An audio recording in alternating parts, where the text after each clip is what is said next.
sa bawat isa.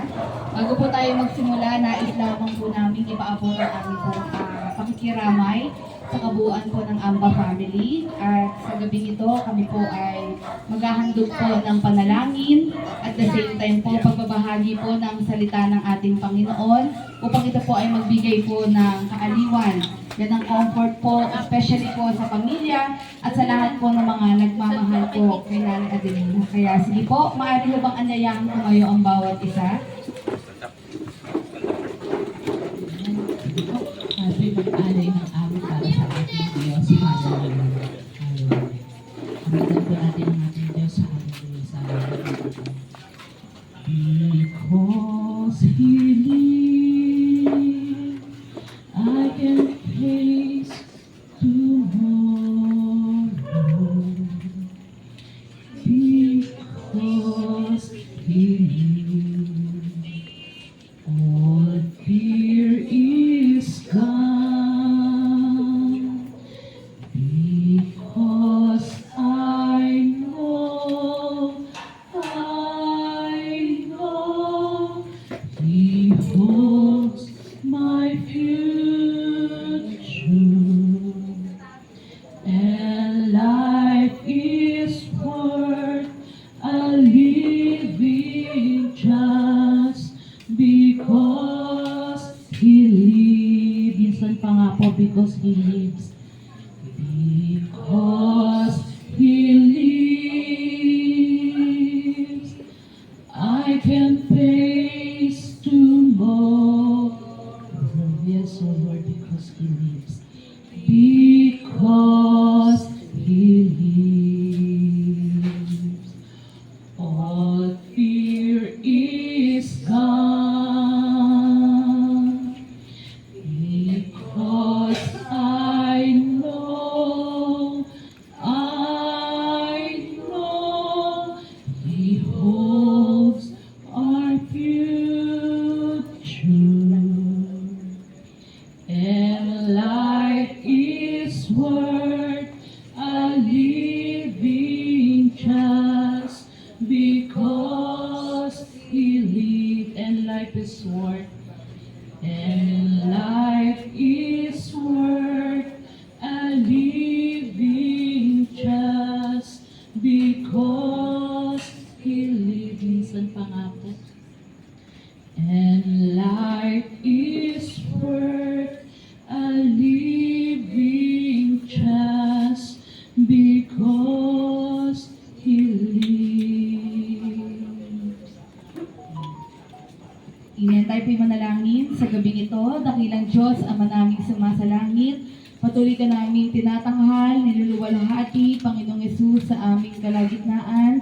Salamat po sa katotohanan na ikaw po ay nabubuhay sa mga oras na ito. At alam po namin sa inyo, meron po kaming pag-asa, meron po kaming kaligtasan at buhay na walang hanggan. Sa gabing ito, Lord, na patuloy na pagbabalik ng papuri at pasasalamat sa inyo. Ikaw po, Lord, ang patuloy na manghuna sa aming kalagitnaan para po sa funeral service na ito. Tunay nga po, Panginoon, maramdaman at maranasan, especially, Lord, ng kabuuan po ng Amba family, ang iyong pong pagsama, ang iyong kaaliwan, Panginoon, sa mga oras at mga panahong ito. Pagamat nandun yung kalungkutan, dakilang Diyos, I pray na Lord, puspusin mo na yung kapayapaan, Panginoon, at kaaliwan. Lord, ang kanyang mga mahal sa buhay, Lord, na narito sa gabing ito. Especially, Lord God, sa oras na ito, sa aming pong, Lord, opportunity na makapagbahagi ng iyong buhay, makapangyarihang mga salita. Samahan niyo po ang iyong lingkod na maibahagi po ito, Lord God, with power, Lord God, with boldness, and tunay nga po ang katotohanan ng iyong mga salita ay maihayag sa aming kalagitnaan. At ito po, higit sa lahat, ay aming pong mapanghawakan. Maraming salamat po sa namin pinagkakatiwala at pinataas ang lahat sa pangalan niyo po, Panginoong Yesus. Amen. Sige po, tayo po ay makakaupo na po. Ayan, muli po, isa pong mapagpalang gabi po sa bawat isa. Yan, especially po sa mga kapamilya.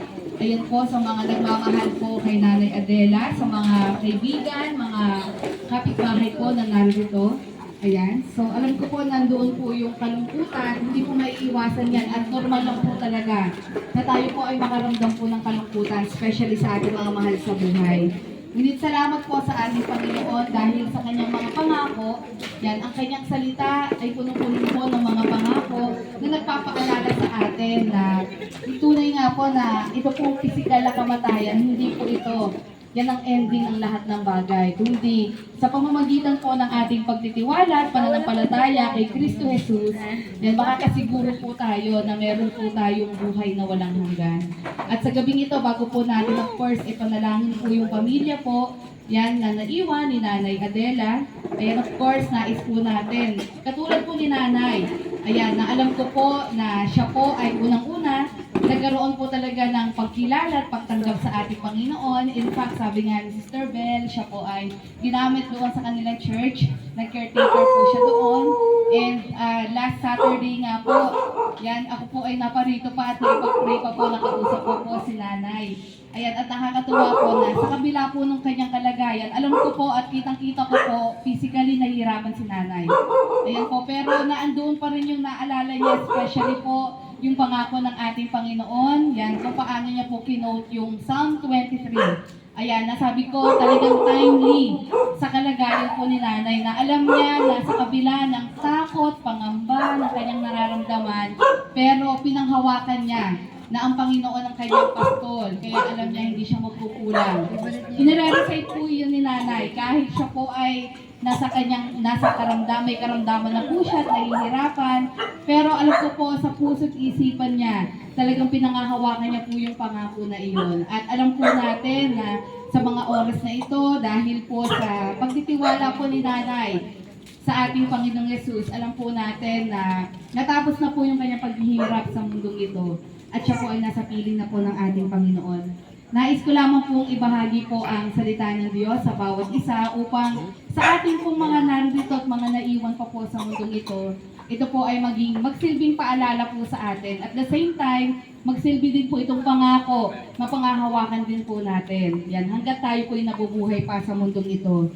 Sabi nga po salita ng ating Panginoon in the book of Ecclesiastes chapter 7 verse 2. Yan, sabi nga po dito, mas mabuting pumunta sa bahay ng namatayan kaysa bahay na may handaan. Pagkat dapat alalahanin ng buhay na siya man ay nakatakda ring mamatay. Amen? Yan, so ito po yung katotohanan na every time po tayo po ay nakikiramay katulad po ng ganito, ito po ay nagiging paalala po sa atin. Kasi minsan masyado tayong abala sa buhay. Yan, hindi naman po masamang maging masaya at mag-enjoy. Pero minsan nakakalimutan natin na tayo po ay mortal lamang, meron pong hangganan yung buhay natin. Ay kaya minsan tayo po ay, sabi nga po doon, minsan yung buhay natin, ini-spend natin unwisely. Ayan, so hindi na, kung ano-ano yung mga ginagawa natin sa buhay po natin, nakakalimutan natin na may limit lang itong buhay natin. May limit lang po itong hininga natin. Kaya sabi nga po doon, yung mga ganito po, pagpunta natin, tayo po ay nakikiramay, ito po yung nagpapaalala rin sa atin at pinapaalala ng Panginoon na ang panandalian lang ang buhay natin sa mundong ito. Amen? Ayan. Kaya sabi nga po doon, no, sa Psalm chapter 90 verse 12, dahil itong buhay namin maikli lang ang panahon, itanim sa isip namin upang kami ay dumunong. Amen? Sabi nga po doon, no, ang tao daw po na totoong madunong or wise person, ay ang tao daw po na alam niya na ang kanyang buhay sa mundong ito ay panandalian lamang. Kung alam mo na sandali lamang ang buhay mo sa mundong ito, sisiguraduhin mo na namumuhay ka ng na tama lahat ng ginagawa mo, inaayos mo yung buhay mo, and of course, you're doing something na merong kabuluhan. Amen? Yan, hindi mo aaksayahin yung bawat araw, yung bawat oras na dumaraan sa iyong buhay. Alam niyo po, unang-una si Nanay. Sabi ko nga po, 75 years old, sa panahon na ito, hindi po biro yon. Kasi alam niyo po yan, sa panahon natin ngayon, paikli ng paikli yung lifespan ng tao. Hindi po pwedeng sabihin, bata pa naman ako, ang dami pa nag-aantay sa akin. 20 years old pa lang ako, 18 pa lang ako, but we never know. Kasi as young as 15, 13, may mga sakit na, di po ba? Ganyan po yung panahon natin ngayon, we never know. Hindi natin pwedeng sabihin, bata pa naman ako. Mahaba pa yung taon na nag-aantay para sa akin. Hindi po natin hawak yung buhay natin eh. If there's one thing na hindi natin talaga kontrolado, yun po yung hininga natin, yun po yung buhay natin. So we will not assume always na bata pa ako. Ayan, so matagal pa mangyayari sa akin yan. Ang Lord lang po ang nakakaalam, ang Panginoong Diyos lang po ang nakakaalam. Hanggang kailan lang po tayo mamumuhay sa mundong ito. Pero sabi ko nga po, si Nanay Adela mapalad po, no? 75 years old. Yan po ay blessing na po yan. Tama po ba? Blessing na po yung umabot ka sa ganyang edad. Ayan, sa nalaman ko nga po na si Nanay po pala ay healthy lifestyle pala talaga. So, paano na kapag hindi pa tayo healthy lifestyle? Di po ba? Paano kung hindi pa tama yung ating mga kinakain, hindi pa tama yung mga ginagawa natin, si Nanay. Di po ba? So, sabi ko nga yung age ni Nanay, talagang masasabi natin talaga na bukod sa edad niya, na talagang mahaba na rin yung inilagi niya sa mundong ito, ang pinaka-the best po doon is yung nagkaroon si Nanay Adela ng tunay na relasyon sa ating Panginoong Yesus. Amen? Yun po yung pinaka-jackpot kay Nanay doon. Amen? Bukod sa mahaba ang buhay niya, kasi kahit mahaba ang buhay natin, kung hindi naman ito na ipagamit or kung ito namang buhay na ito ay walang pagkakakilanlan sa Panginoon, bali wala rin po ito. Pero si Nanay po, mahaba na yung kanyang age, 75 years old, yan, blessing na po iyon. At the same time, nakakilala pa po siya sa ating Panginoon. At nag-serve pa sa ating Panginoon. Amen? So talagang I believe talaga na si Nanay po talaga ay blessed. Ayan, at talaga po sa oras na ito, talagang inaani na po din Nanay. Ayan, yung fruit ng kanya pong faith sa ating pong Panginoon. Kaya sabi nga po sa Psalm 90 verse 12, no, ang totoong madunong, ang totoong matalino ay ang taong nauunawaan niya na limitado lang ang buhay niya sa mundong ito. Kaya hindi niya sasayangin ito. Amen? Hindi mo sasayangin ang mga nalalabi at mga natitira pa nating oras sa mundong ito. Of course, hindi naman po ibig sabihin, no, na parang magiging depressed ka na lang lagi. Iisipin mo, baka mamaya wala na ako sa mundong ito. It's just that we of course, kailangan nating mabuhay ng normal sa mundong ito. Pero lagi nating iisipin na maging responsible tayo sa lahat ng gagawin natin. Na siguraduhin natin may katuturan yung mga ginagawa natin sa mundong ito. Most of all, nakakapagbigay tayo ng kalwalhatian sa Diyos na lumikha po sa atin. Amen? Ayan, sabi nga doon, paano ba tayo magkakaroon ng kabuluhan? Or ano ba ang tunay na kabuluhan ng buhay? Ano ba talaga ang totoong dahilan, layunin ng buhay natin sa mundong ito? At kung gusto talaga nating maintindihan yan, of course, kailangan po natin bumalik sa lumikha sa atin. Sino po iyon? Ang ating pong Diyos. Kung gusto po nating maintindihan, ano ba ang silbi at layunin ng aking buhay sa mundong ito, then we should go back to our Creator. Bumalik tayo kay Kristo. Amen. Para maunawaan natin ano ba ang layunin natin. At sa madaling salita, tayo po ay nilikha sa mundong ito upang magbigay po ng papuri at pagsamba sa Kanya. Amen? At si Nanay Adela po, nagawa niya po iyon. Sa kanya pong lifetime, ayan, siya po ay nakakilala sa Lord at naipagamit po niya yung buhay niya sa ating Panginoon. Naunawaan niya at nakuha niya.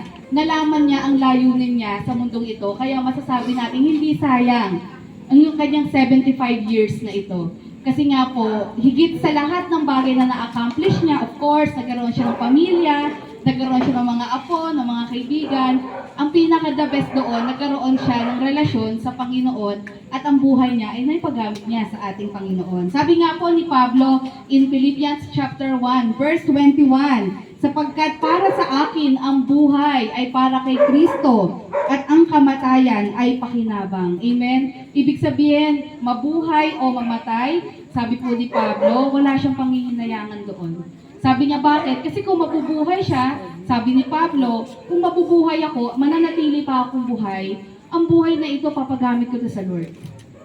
Kung ako'y mananatili pang buhay, patuloy ko pa rin ipoproklama, ipapakilala si Jesus sa mga tao. Kasi alam niyo po, nung naisulat ni Pablo ito, siya po'y nakakulong. Nakakulong siya dahil sa kanyang pagnanais na maibahagi po ang salita ng Panginoon. Pero hindi siya natatakot. Sabi niya, kung ma-extend pa ang life ko, ito pa rin ang gagawin ko. Ipahayag, ipakilala sa mundo kung gaano kabuti si Kristo Jesus. Kung anong ginawa ni Kristo sa aking buhay. At sabi naman niya, ngayon, kung naman ang buhay ko ay hanggang dito na lamang, sabi niya, ito'y mas malaking kapakinabangan. Bakit po? Kasi po, alam po ni Pablo na pag natapos na ang kanyang buhay sa mundong ito, tapos na rin ang problema niya. Hindi na siya makakaranas ng paghihirap, ng persecution, hindi niya na mararanasan lahat po ng mga pag-aalipusta sa kanya.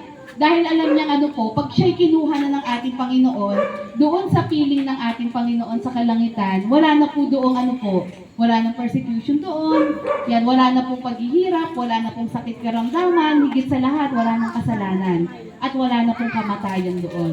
Amen?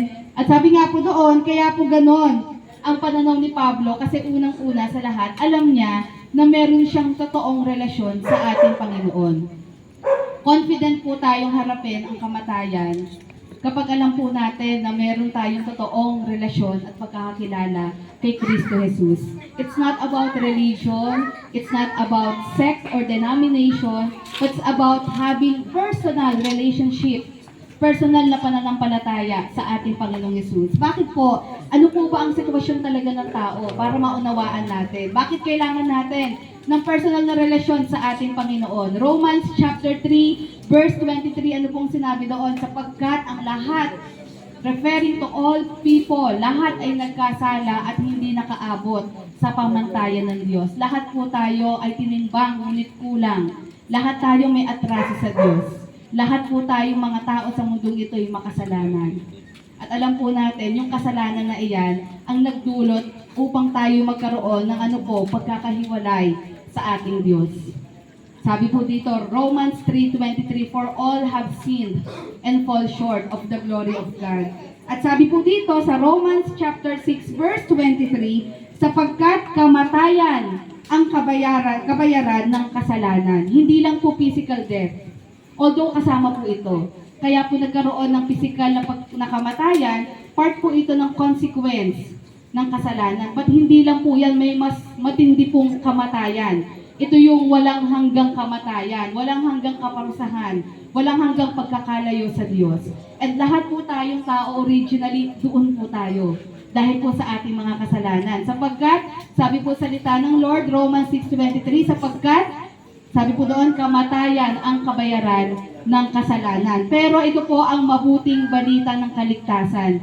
Ito po yung sinasabi ni Pablo na hanggat buhay ako, ito yung lagi kong sasabihin, ipoproklama. At alam ko po si Nanay Adela din. Ito din po yung tibok ng kanyang puso dahil nakilala niya rin ng Lord sa buhay niya.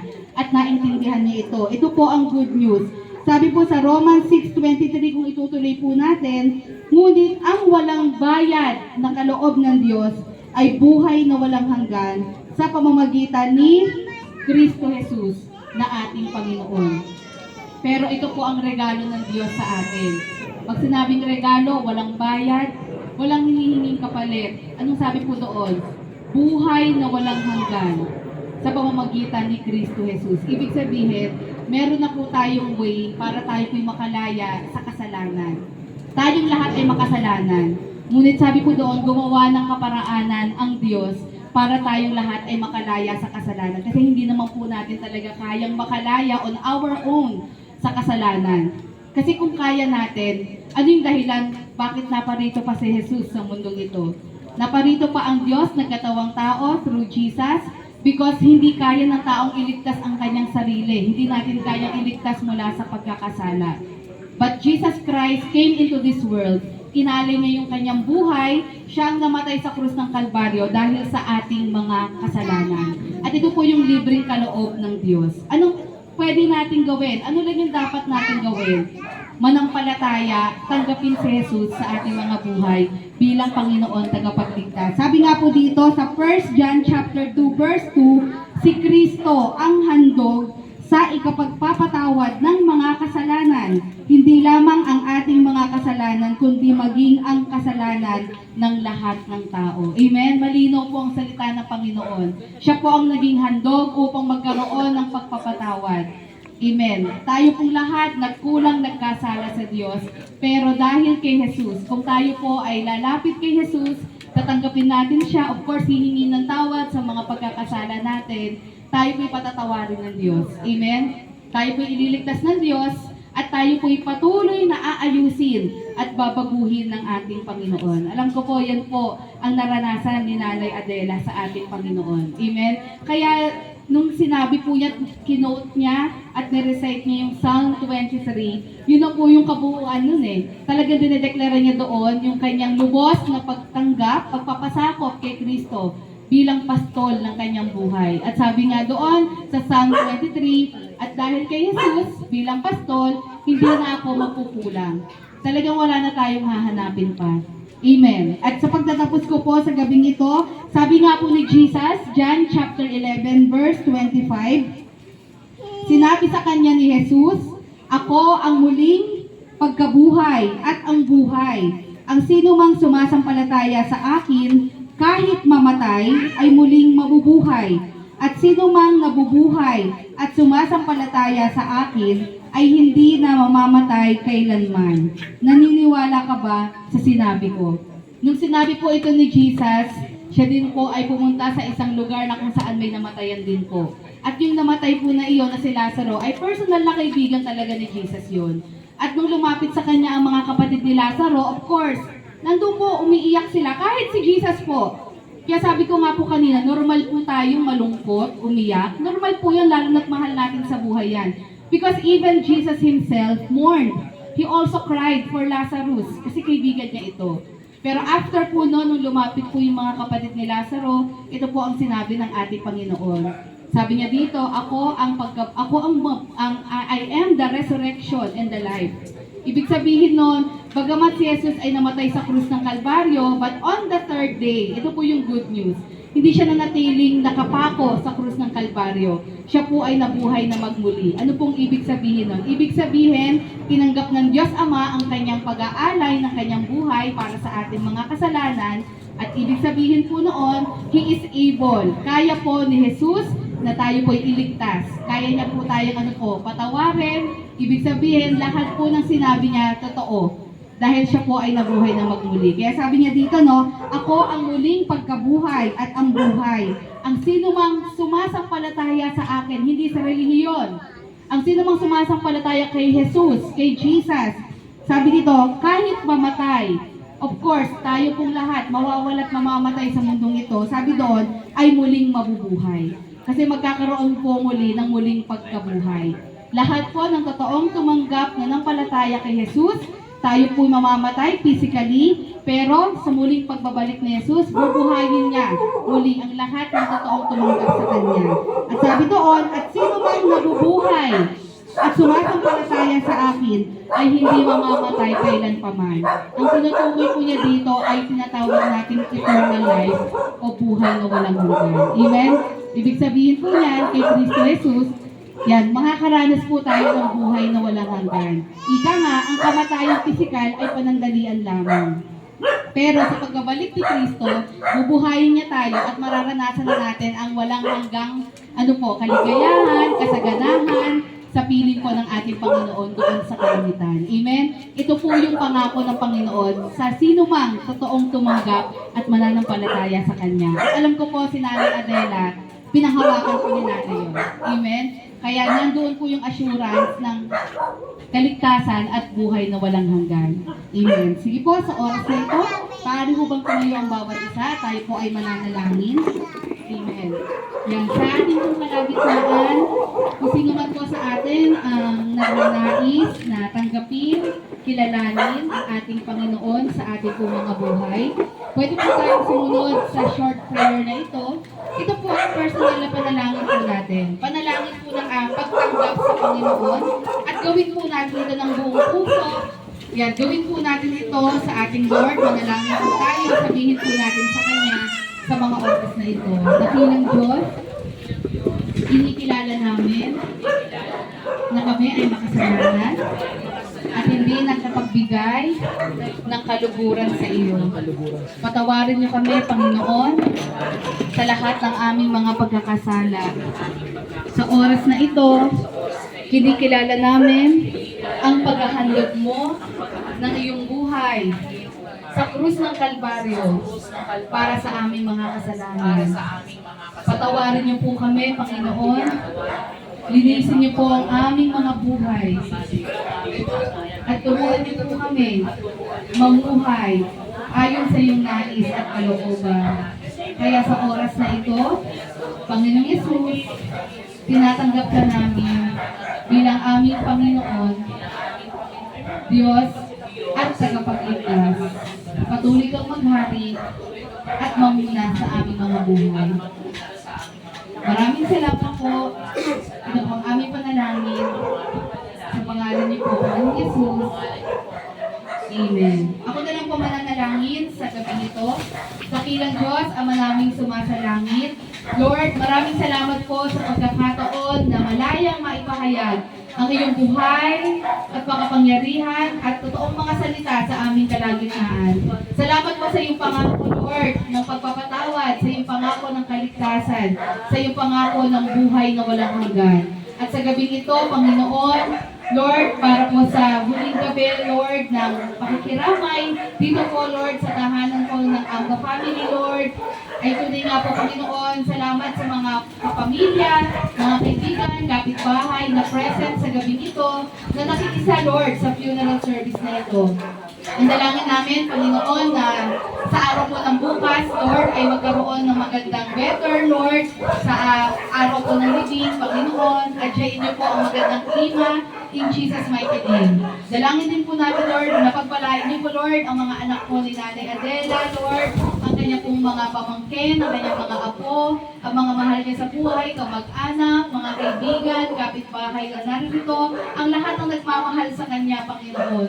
Lord, dalangin namin, ikaw pong patuloy na magpala at manguna po sa buhay po ng bawat isa. Dalangin namin, Lord, na kung ano man yung naranasan ni Nanay Adela, ay tunay nga po karanasan din po ng kanyang mga mahal sa buhay.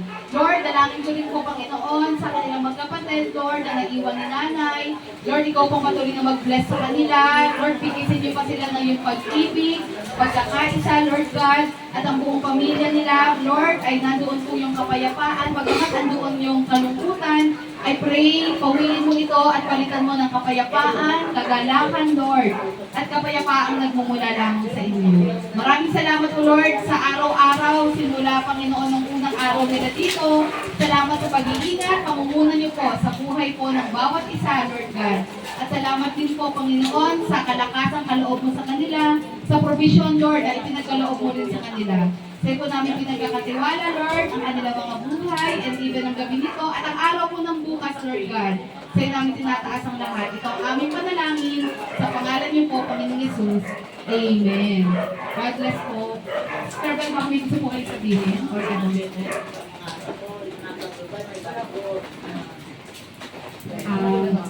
magandang gabi po sa bawat isa. Pwede na po tayo umupo.